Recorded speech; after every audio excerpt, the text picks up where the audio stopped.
আসসালামু আলাইকুম, কেমন আছেন সবাই? আশা করি আল্লাহর অশেষ রহমতে সবাই ভালো আছেন। আলহামদুলিল্লাহ, আমিও ভালো আছি। শাহিনুর রেসিপিতে সবাইকে আরও একবার ওয়েলকাম জানাচ্ছি নতুন আরও একটি রেসিপি দেখার জন্য। আজকে আমি তৈরি করে দেখাবো ভীষণ মজার এবং অসাধারণ স্বাদের একটা পুর ভরা পরোটার রেসিপি। আর ভেতরে পুর হিসেবে কি থাকবে? মুরগির যে বিসমিল্লা বা চিকেন হার্ট যেটাকে বলা হয়ে থাকে, সেটাই কিন্তু আজকে আমি পুর হিসেবে ব্যবহার করব। আর এই যে একটা পুর ভরা পরোটা, এটা খেতে যে কতটা অসাধারণ লাগে সেটা বানিয়ে না খেলে বুঝতে পারবেন না। এই রেসিপিটা আজকে আমি খুব সহজে আপনাদের সামনে তুলে ধরবো এবং এইটা একবার বানিয়ে খেলে বারবার খেতে ইচ্ছে করবে।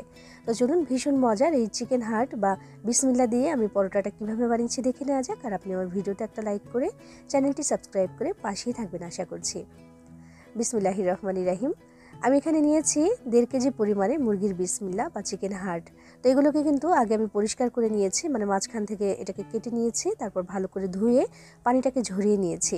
তবে এটাকে পরোটার মধ্যে ব্যবহার করার জন্য কিন্তু এটাকে একদম ছোট করে কেটে নিতে হবে। তো এটাকে কেটে নিয়ে তারপর আমি আসছি, আর চেষ্টা করব সব থেকে একদম ছোট করে কেটে নেওয়ার। দেখুন, একদম ছোট করে বা আমার যেমন করে সুবিধা হলো বা আমার দ্বারা যতটুকু সম্ভব হলো আমি ছোট করে কেটে নেওয়ার চেষ্টা করেছি। পারলে কিমা করে নেবেন। তো এরকম করে কেটে নিয়েছে। এখন এটা দিয়ে আমার পুর তৈরি করে নিতে হবে। বিসমিল্লাহির রহমানির রহিম।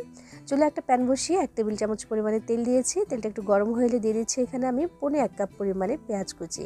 এবার এই পেঁয়াজটাকে একটু নাড়াচাড়া করে নিচ্ছি, আর একটু নরম হয়ে যাওয়া পর্যন্ত একটু নাড়াচাড়া করে নিলে কিন্তু চলবে। এটাকে একদম লাল করে ভেজে নেওয়ার দরকার নেই, একটু শুধু নাড়াচাড়া করে নিব আমি। হালকা একটু নরম হয়ে গেলে এখানে আমি দিয়ে দিব যেই চিকেন হার্ট বা বিসমিল্লাটা আমি কেটে রেখেছি সেটা। তো এটা দেখলেন যে কতটুকু করে আমি কেটেছি। এটা কিন্তু রান্নার পরে আরও একটু ছোট হয়ে যাবে সাইজে, কারণ এটার মধ্যে কিন্তু প্রচুর পরিমাণে পানি থাকে।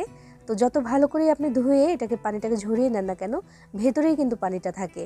তো এই যে দেখবেন আমি এটা দিয়ে দিয়েছি। এখন একটু নাড়াচাড়া করতে করতে কিন্তু পানিটা ছাড়তে শুরু করে দিবে।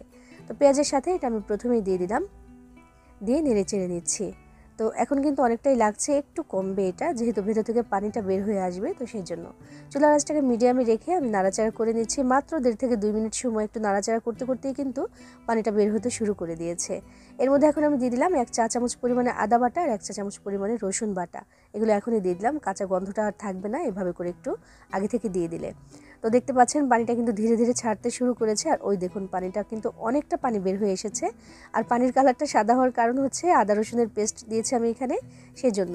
তো এবার আমি দিয়ে দিচ্ছি 1 টেবিল চামচ পরিমাণে কাঁচামরিচ কুচি, 1 চা চামচ দিলাম আমি এখানে লবণ, দিয়ে আমি এখানে ধনিয়া গুঁড়া, তারপর দিয়েছি আমি এখানে জিরার গুঁড়া, 1 চা চামচ পরিমাণে দিয়েছি লাল মরিচের গুঁড়া, আধা চা চামচ পরিমাণে হলুদের গুঁড়া, আর আধা চা চামচ পরিমাণে দিয়েছি আমি এখানে গরম মশলার গুঁড়া।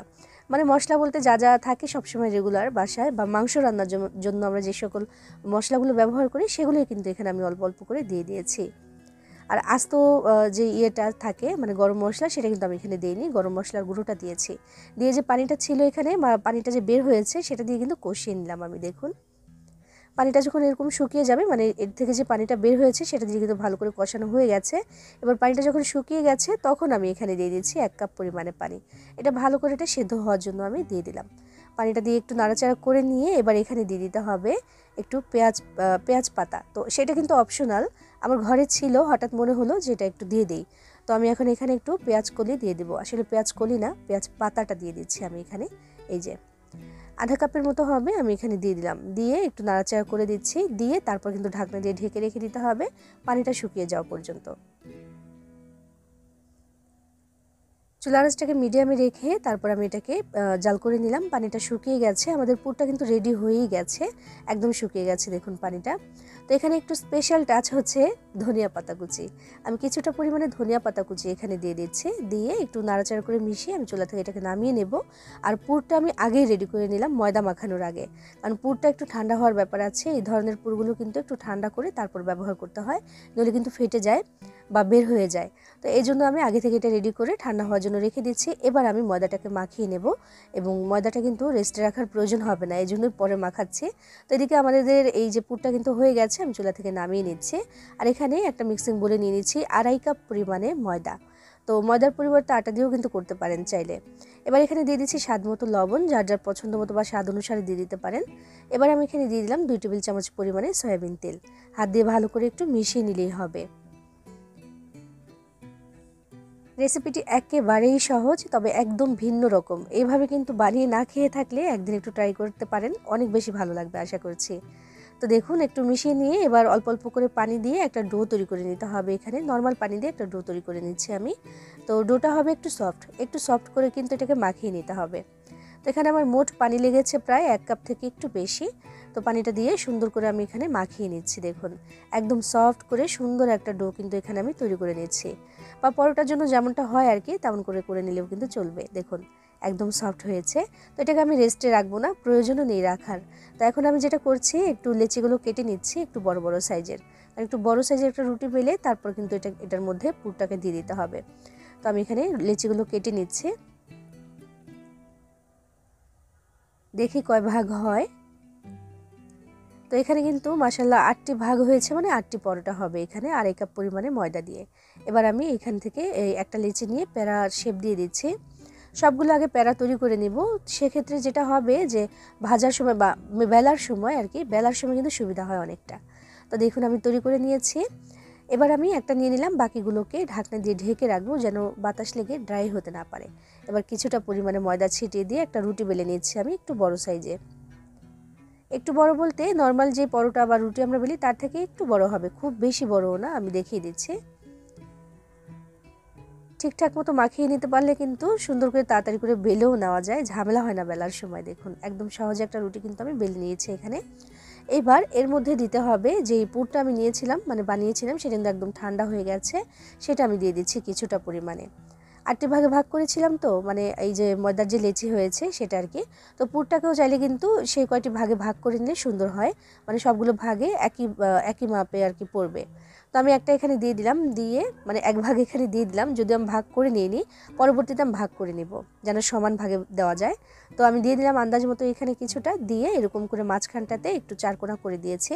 এবার আমি একটু ভাঁজ দিয়ে দিচ্ছি। দেখুন এটা বলে বোঝানো যাবে না, একটু দেখে বুঝে নিতে হবে। দেখুন এবার যে দুইটা মাথা রয়ে গেল দুই পাশে, এদিকে আমি একটু পানি লাগিয়ে দেবো যেন আঠার কাজ করে এই পানিটা, আর খুলে যেন না আসে। সেজন্য এভাবে করে একটু পানি দিয়ে দিলাম, দিয়ে এবার আটকে দিতে হবে। আর ওই যে মাঝখানটা চাইলে কিন্তু ওইখানে একটু পানি দিয়ে দিতে পারেন, মানে প্রথম ভাঁজটা যে দিলাম তখন, যদিও প্রয়োজন নেই। তো এই যে এরকম করে আমি একটু ভাঁজ দিয়ে দিচ্ছি। দেখুন মাঝখানে সামান্য একটু পানি দিয়ে দিলাম, দিয়ে এবার আটকে দিলাম এভাবে করে। দেখুন সুন্দর করে কিন্তু একটা পরোটা এখানে রেডি হয়ে গেছে। এবার এটাকে আলতো করে ধরে সরাসরি ভাজার জন্য চলে যেতে হবে। আর এই যে দেখুন ভাজার যে অংশটা, সেটা কিন্তু ভাজার সময় নিচের দিকে দিতে হবে, যে ভাঁজ দিয়েছি ওইটা আর কি। চুলে একটা প্যান বসিয়েছি, বিসমিল্লাহির রহমানির রহিম। দিয়ে দিলাম এখানে আমি কিছুটা পরিমাণে তেল, একদম সামান্য, খুব বেশি তেল এখানে প্রয়োজন হবে না। তো তেলটা একটু গরম হয়ে এলে আমি দিয়ে দিচ্ছি এই পরোটাটা এখানে। আর ভাজার অংশটা কিন্তু নিচের দিকে আমি দিয়ে দিয়েছি। আর বেশি ভালো হয় একটা একটা করে এরকম বানিয়ে একটা একটা করে ভাজলে বেশি ভালো হবে। মানে পুরভরা, তো পুরভরে রেখে দিলে কিন্তু আরও বেশি নরম হয়ে যাবে। এই জন্য একটু একটা একটা করে বেলে একটা একটা করে বানিয়ে এভাবে ভাজলে ভালো হবে, যদি একা আপনি করেন কাজটি। আর যদি সাহায্য করার মতো কেউ থাকে, সে যদি এরকম বানিয়ে দেয়, আপনি ভাজবেন, তাড়াতাড়ি হয়ে যাবে কাজটি, আর নষ্টও হবে না, আর ছিঁড়ে যাওয়ারও কোনো ভয় থাকবে না। চুলার আঁচটাকে মিডিয়ামে রেখে তারপর আমি এটাকে উল্টে পাল্টে একটু সুন্দর করে ভেজে নিচ্ছি। আর কালারটা কিন্তু মাশাআল্লাহ খুব বেশি সুন্দর এসেছে। দেখুন পুরটা যেহেতু রান্না করাই আছে, তাই এটা সেদ্ধ হলো কি হলো না ভেতর থেকে সেই চিন্তা কিন্তু নেই। ভাজা হয়ে গেছে। আমি একইভাবে সবগুলো পরোটাই কিন্তু এখন রেডি করে নেব।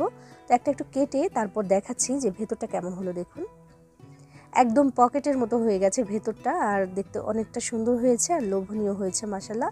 খেতেও কিন্তু অসাধারণ হয়েছিল এটা।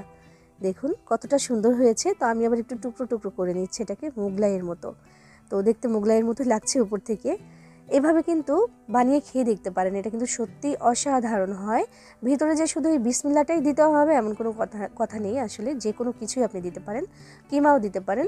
এভাবে বানিয়ে খেয়ে দেখবেন, ভালো লাগবে আশা করছি। সবাই ভালো থাকবেন, সবার জন্য সবাই দোয়া করবেন। আল্লাহ হাফিজ।